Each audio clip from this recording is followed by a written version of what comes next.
So David, you've done some research on how a household can consider real estate within a household portfolio, and even how good of an investment real estate actually is. I think most of us assume that it's always good to buy a house. Is that necessarily the case?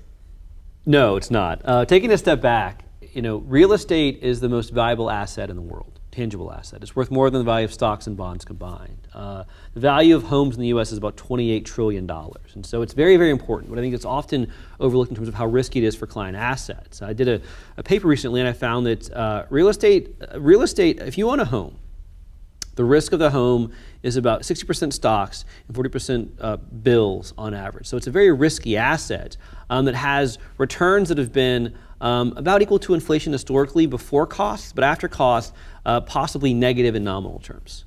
But you are getting some value from owning the house. You're getting the rental value. And are you incorporating the rental value into your studies? Correct. And so that's called the imputed rent. And so what you can look at is different ratios. There's a ratio called the rent to price ratio. It says, well, how expensive is it to rent a house versus buy? And there's all types of assumptions with these studies. But one key variable here is how long you stay in a home. And what's fascinating is the National Association of Realtors does a survey every year. And they ask people, how long do you expect to stay in your home? And then they ask people when they sell their home, how long did you stay in your home? And people will stay about half as long as they project. And so people say, well, I'm going to be in my home for 12 years. Well, the average is about 6 years in reality. And so, things like your marginal tax rate and your duration of home ownership are critically important in understanding, what value you derive from actually buying a house versus renting.